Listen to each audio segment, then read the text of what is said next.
Benvenute e benvenuti a una nuova puntata di Chiedila la storia.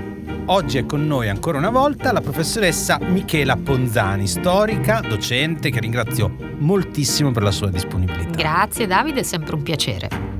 Il tema di oggi ci porterà nel cuore del XVI secolo, in un piccolo borgo della Liguria che ha conosciuto un episodio drammatico e molto significativo: la caccia alle streghe di Triora. Cominciamo.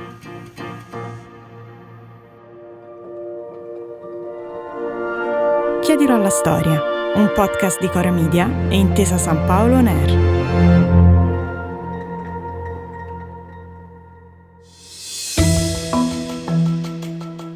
Questa puntata scaturisce dal messaggio di Angelo, che ci scrive da Riva Ligure questa richiesta. Vorrei che raccontaste la vicenda che ebbe luogo a Triora tra il 1587 e il 1589, quando furono celebrati i processi per stregoneria da parte della Santa Inquisizione. Professoressa Ponzani, io confesso che rispetto a questo evento sono totalmente ignorante, quindi la prego e ci illumini. Allora, intanto, come fanno i bravi storici, partiamo dai fatti e partiamo dalle protagoniste, che sono tutte donne accusate di stregoneria. Siamo nell'ottobre del 1587 a Triora, che è una fiorente cittadina nell'entroterra d'Imperia, e qui si apre il processo dell'Inquisizione contro le streghe di Triora, che è uno dei più conosciuti della storia italiana. Ora, la città di Triora era una città importante, perché era considerata il granaio della Repubblica di Genova. Solo che negli ultimi tempi era stata schiacciata da una terribile carestia. Allora, di chi poteva essere la colpa di questa carestia se non delle donne in combutta col demonio? Si apre questo processo e una delle maggiori protagoniste, perlomeno quello che ci raccontano le fonti è così, si chiamava Franchetta Borelli. Franchetta Borelli viene accusata d'essere una malefica strega e in realtà si trattava soltanto di una donna molto libera, molto emancipata, una donna che era anche indipendente economicamente dagli uomini, che aveva raccolto una discreta fortuna grazie al suo lavoro. Il suo lavoro, era un po' così sui generis, perché la signora si era prostituita in gioventù, però questo mestiere, il mestiere più antico del mondo, le aveva garantito degli appoggi molto importanti che saranno interessanti durante lo svolgimento del processo. Franchetta è una donna dal carattere libero, è una donna resistente, potremmo dire, ha un carattere ribelle e proprio questo suo carattere le permetterà di sopravvivere al trauma dell'Inquisizione, quindi allo strazio fisico delle torture patite, perché fino alla fine del processo Franchetta verrà sottoposta ad una serie di violenze e di torture davvero terribili. Ora, per chi l'accusava, il fatto stesso di essere stata una prostituta in gioventù era una prova certa di satanismo. La prostituzione aveva avvicinato questa donna a Satana più che a Dio.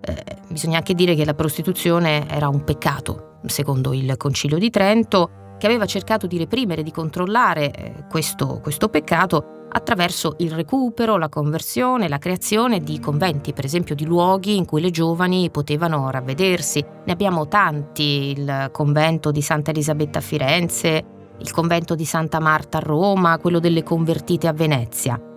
E quindi agli occhi degli inquisitori questa donna, proprio per il suo mestiere, non poteva che essere una strega. In realtà, al di là del caso specifico di Franchetta, ci voleva ben poco per essere accusate di stregoneria.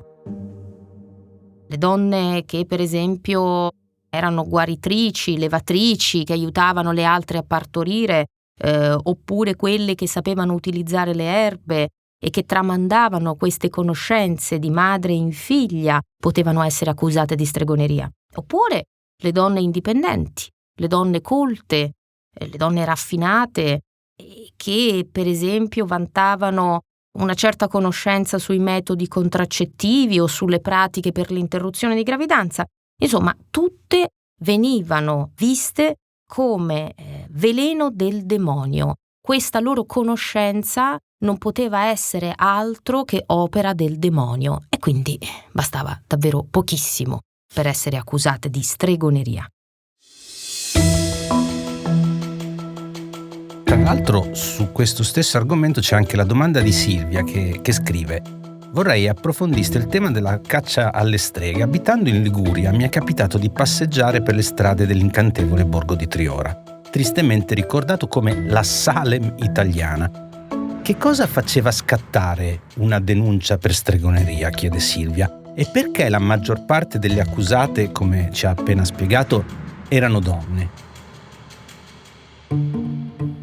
Intanto ci voleva davvero poco per far scattare un'accusa di stregoneria. Triora per noi italiani è diventata un simbolo, proprio come il processo alle streghe di Salem. La denuncia poteva partire da qualsiasi sospetto, un raccolto andato male, appunto una carestia, una malattia improvvisa, o anche semplicemente una lite tra vicini, perché il clima che portava ad un'accusa di stregoneria era quello dell'ansia collettiva. C'era bisogno di trovare un capro espiatorio, di trovare un colpevole del male, delle disgrazie della comunità.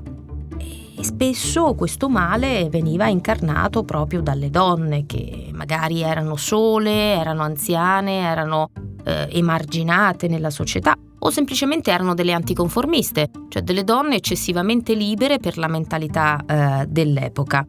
E poi donne che avevano delle conoscenze particolari. Per esempio donne che usavano seppellire la placenta sotto un albero perché si pensava che potesse essere di buon augurio per il nuovo nato, per il neonato.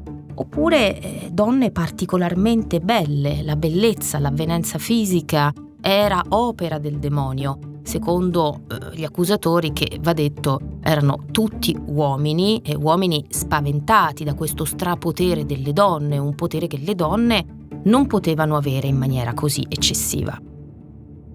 Cioè, in altre parole, professoressa, la strega a Triora come altrove altro non era che un capro espiatorio per, diciamo, le fobie del sesso maschile. Purtroppo sì, perché noi attraverso, diciamo, i processi per stregoneria abbiamo una chiave interessante di interpretazione per capire la misoginia dell'epoca, quindi per capire l'odio degli uomini nei confronti delle donne, da dove nasceva, qual era l'origine culturale di questo odio. Però abbiamo anche un interessante diciamo esempio per capire come si inventa il nemico, cos'è l'invenzione del nemico. Un capro espiatorio a cui addossare tutti i mali della comunità, tutte le disgrazie della comunità locale o della nazione. E non è un caso che gli studi sulla stregoneria parlino all'oggi, alla nostra contemporaneità, e che per esempio da un punto di vista storiografico abbiano contribuito ad illuminare anche un periodo storico come la Shoah. Ora sembra strano paragonare la stregoneria alla Shoah, ma non lo è così tanto, perché se ci pensiamo bene, individuare un nemico a cui attribuire per esempio dei poteri occulti, dei poteri malefici, oppure una volontà di complotto contro la società, è qualcosa che non ha riguardato soltanto l'eretico o la strega, ma in età contemporanea l'ebreo. L'ebreo è il capro espiatorio per eccellenza. Pensiamo per esempio ai protocolli dei savi anziani di Sion, il falso del complotto ebraico. Ecco, questo complotto serviva a giustificare tutte le paure ed era un facilissimo capro espiatorio per risolvere vari problemi, vari traumi. Creare un nemico a cui addossare le colpe per le disgrazie della nazione. Poi presentarsi all'elettorato come i salvatori della patria. È un modello che funziona ancora oggi ed è, diciamo, una pratica tristemente nota che crea delle emarginazioni. E in fondo, pensiamoci ancora, partiamo da un classico che forse ce lo può spiegare bene, Il Principe di Machiavelli. Machiavelli dice che se in tempi di crisi ci si fa guidare dalla pazzia più che dall'ethos o dalla ragione, il potere, ma qualsiasi potere, diventa arbitrario e quindi può trasformarsi in tirannia e può creare dei mostri. può creare dei veri e propri mostri. E l'invenzione del nemico è il primo passo per giustificare la limitazione della libertà. E poi, diciamocelo, a cancellare la libertà non è che ci voglia molto, senza arrivare all'estremo della condanna a morte o l'esilio dei nemici politici. Basta inventarsi un capro espiatorio, basta inventarsi il nemico. Professoressa, io ho una domanda che forse molti ascoltatori si fanno, o comunque a me sorge spontanea. C'era davvero la mano dell'Inquisizione oppure in realtà era più una faccenda di poteri locali che spingevano verso i processi alle streghe come quello di Triora che stiamo raccontando? Diciamo che questo caso di Triora, come tu stai dicendo, è un caso davvero emblematico. Intanto tutto quello che sappiamo del processo lo sappiamo per le trascrizioni della tortura che sono giunte fino a noi. È un processo, come sappiamo, intentato da Giulio Scrivani contro appunto Franchetta Borelli e altre donne e noi sappiamo che Franchetta, secondo perlomeno quello che raccontano le fonti, venne sottoposta alla tortura del cavalletto.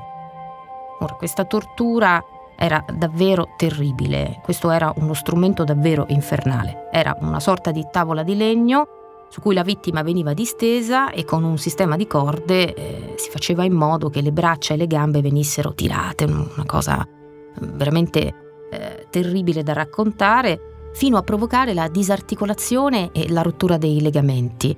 E noi dobbiamo considerare che le ore di martirio erano state davvero tantissime, 23 ore di martirio, e questa donna era stata capace di resistere ai suoi torturatori. E questo suo modo di porsi era già stesso un elemento di colpevolezza per chi la accusava.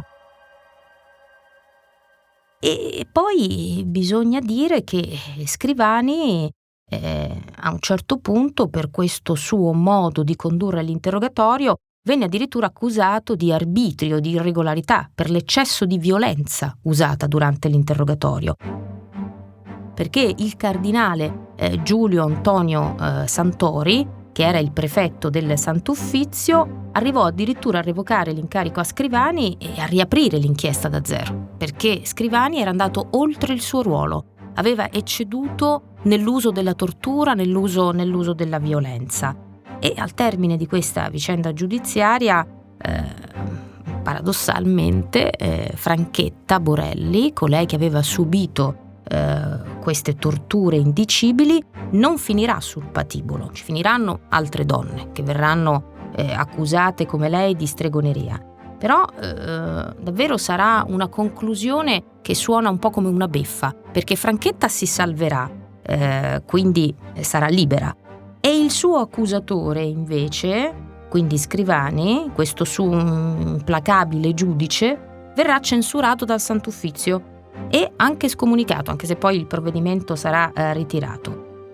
Questo ci dice molto anche del conflitto che esisteva tra il potere della Chiesa e il potere locale, in questo caso delle repubbliche o delle comunità. Storia veramente terribile e straordinaria. Io ne approfitto a questo punto anche per chiedere scusa agli abitanti di Triora, perché io ho confessato all'inizio di non conoscere questa storia e sono nel frattempo andato anche a cercare, e il borgo di Triora è un borgo veramente splendido e mi riprometto di visitarlo il prima possibile. Michela Ponzani, prima di salutarci, come di consueto, io vorrei chiederle di porre una domanda per il nostro pubblico, perché c'è il nostro quiz dove non si vince nulla, assolutamente nulla. Mi raccomando, professoressa, una domanda che sia non semplice da googolare o utilizzare ChatGPT, le intelligenze artificiali. Prego. Una domanda difficilissima, mettiamo alla prova chi ci ascolta. Allora, chi pronunciò la seguente frase? Lo Stato nazionale deve istituire una propria religione civile. Aprendo gli occhi, un bambino deve vedere la patria e fino alla morte non deve vedere altro che lei. molto difficile. Ne posso aggiungere una anch'io, perché parlando di stregonerie io tempo fa mi sono imbattuto in un libro della fine del 400, Hortus Sanitatis, che è l'enciclopedia di storia naturale pubblicato a Magonza, dove per pratiche collegate alla stregoneria si parla di pietre e amuleti, pietre talismaniche.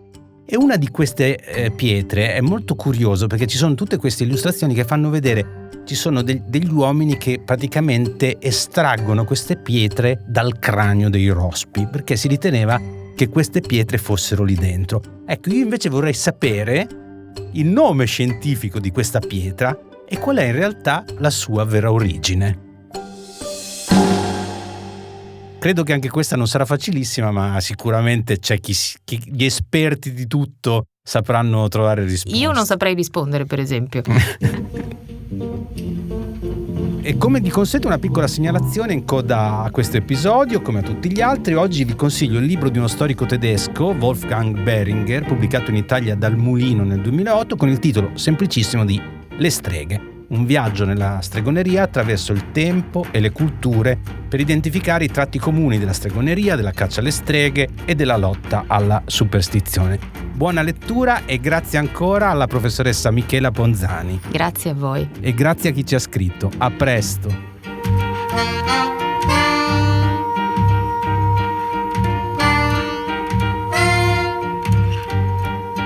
Per non perdere gli episodi di questa serie è possibile cliccare il tasto Segui e soprattutto, se la serie vi è piaciuta tanto, potete esprimere il vostro apprezzamento mettendo il maggior numero possibile di stelle su Spotify. Grazie! Chiedilo alla storia è una serie podcast di Cora Media e Intesa San Paolo On Air, scritta da Davide Savelli. Questa puntata è stata realizzata insieme a Michela Ponzani, cura editoriale di Davide Savelli in collaborazione con Anna Iacovino. Project Manager Marco Paltrinieri. Producer Alex Peverengo. Sound design a cura di Cosma Castellucci. Coordinamento della post-produzione Matteo Scelsa. Fonica di studio a Roma Lucrezia Marcelli.